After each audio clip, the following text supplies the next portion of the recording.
Hello and good day. My name is Michael Davidson. I'm a senior climate smart agricultural specialist. I've spent the entirety of my professional career in agriculture as a farmer, scholar, business owner, and as a consultant to the major development banks, NGOs, private entities, and governments working to improve food and water security in the global south. I'm also the expert speaker on climate change and agriculture on behalf of the United States Department of State. I have focused on smallholder communities in East and West Africa, Sub-Asia, the Middle East, and South America.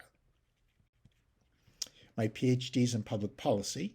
My consulting firm is Climate Smart Irrigation, and my mission statement is to improve farmer crop production and profitability, reduce the risk of agricultural investments, and improve socio-ecological systems by implementing cost-effective tools of climate smart agriculture at all scales. The agenda today is to unpack the concept of climate smart agriculture, explain the urgency of its adoption, explain why previous programs for the West Bank of Palestine have fallen short, and to propose a more efficacious and cost-effective model for the West Bank. Without a paradigmatic shift in program design, implementation, and evaluation, we will not close the four critical gaps before us: a 56% food gap between crop calories produced in 2010 and those needed in 2050, a 600 million hectare gap if we are continuing to grow our food extensively, an 11 gigaton greenhouse gap if we are to hold global warming to 2 degrees Celsius, and a 31% water gap that's required to irrigate the food we need in 2050. Climate smart agriculture is a mature concept. It's a methodology and suite of tools that, when properly and professionally implemented, achieves three principal goals: mitigation, adaptation, and farmer profitability.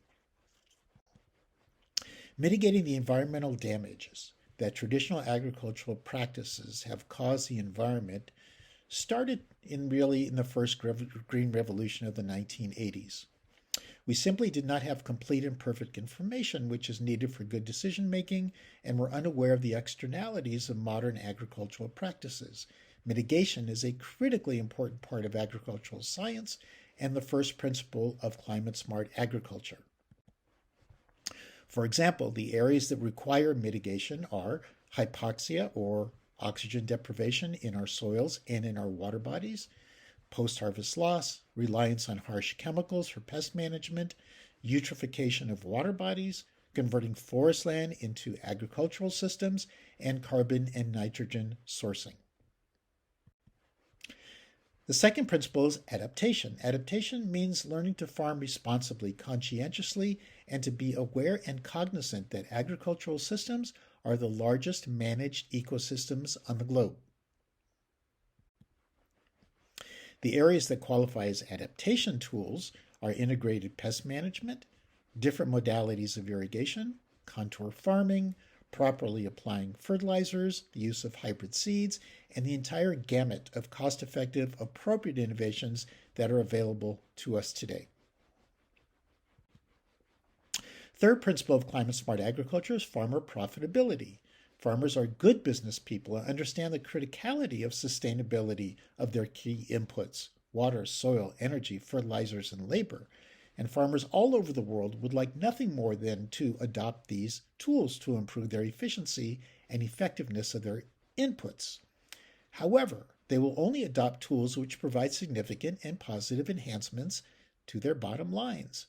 There is no room for altruism in climate smart agriculture. Farming is a business, and for any program to qualify as a climate smart agricultural program, we must realize all three objectives. You may wonder if climate smart agriculture has been successful.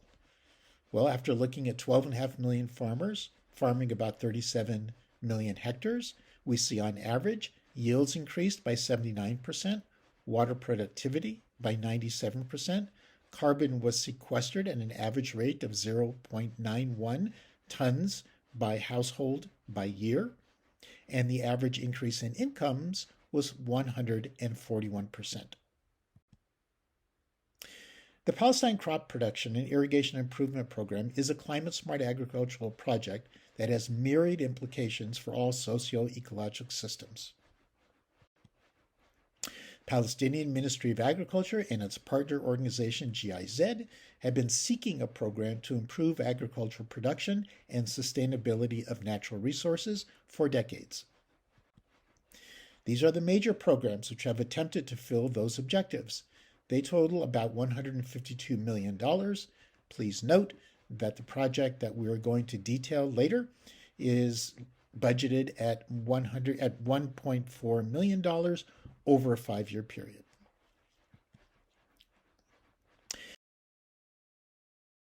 This is the status quo ante, or what we've achieved after $152 million. Palestinian production lags Israeli production by more than 50%. We've lost 50% of arable land due to the occupation. Palestinian agricultural sector relies on low-value crops, high input cost, and unreliable access to inputs.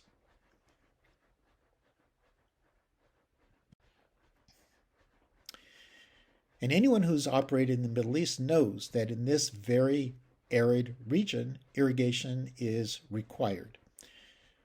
Today, still, only about 15% of all Palestinian farmers irrigate. My firm was contracted to conduct a feasibility study for the entirety of the West Bank to achieve the same said objectives using the tools of climate-smart agriculture. Feasibility study was a socio-economic ecologic feasibility study that includes a true cost balance sheet, meaning that we include social costs,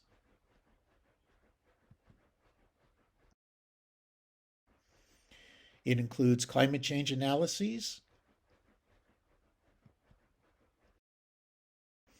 and a key part of the program is the methodology of a holistic plan which takes the iterative form of collaborative adaptive management. Here are the same steps of collaborative adaptive management in an easier to read format. You can see that we always start with climate change projections, do a complete feasibility study, get community inputs. We do the research to establish a baseline. We develop outcomes, documents, specifications.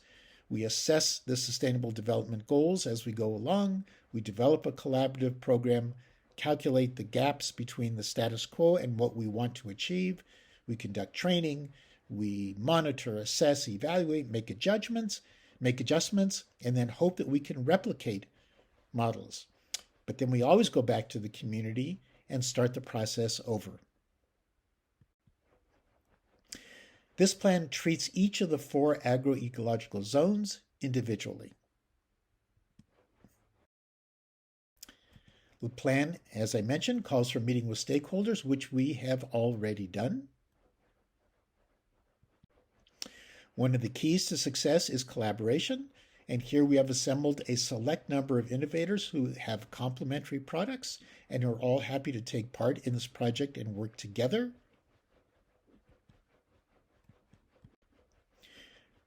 Here are the benefits of the interventions when applied synergistically. These are anticipated benefits based on projects that we have done together in East Asia, in Sub-Asia, in South America, and in East Africa. We see yield increases, water reduction, greater efficiencies, and a 10 dunam, a dunam is a quarter of an acre, cost of $773 for these innovations returns more than $11,000. Therefore, our outcomes are holistic and have wide implications, not only for economic outcomes, but also socio and diplomatic. By comparison, all the previous 8 programs are based on average cost of irrigation and fertilizers at $540 a dunam, and solar pump costs between $1,000 and $1,200 per dunam. We estimate Average cost of irrigation and fertilizers between $50 and $300 a dunam. Remember, we have a wide variety of irrigation modalities, and we anticipate pumping costs to be 1/2 of the projected. We realize fully that there are constraints and barriers to achieving these outcomes, but we also have assembled salient stakeholders who are planning to assemble, share data transparently. I invited all of the members of the organizations who have previous programs so we can learn from their programs and assemble at one table. A word about greenhouses. The West Bank is a small area, and this project promotes the use of greenhouses and shade houses. Shade houses are familiar in the West Bank. However, current incomes on a dunam, where about 12 tons per tomatoes are produced, are low, about $8,947. We anticipate the same yield providing an income of $151,000 because of increased efficiencies, but we also anticipate achieving a 40-ton yield in tomatoes under greenhouses, which will yield a $626,000 income. Employment benefits will increase substantially. New high-value crops will generate new high-income jobs. Keep in mind the 8-to-1 ratio. For every farmer, there are 8 supporting members of society earning a good living when these climate-smart agricultural projects manifest. For example, we will bring in manufacturing. We will have input providers, many opportunities for office support, high-paying wage jobs. Our tactics and tools to innovate and make this plan work is based on a consortium that I've developed called Green Smart Solutions. This is an illustrious team of West Bank residents, experts in input providing, in agriculture, in science, in water management. Currently in the West Bank, there's no participatory planning among farmers or farmer groups. We will change that and institute collaborative strategic planning.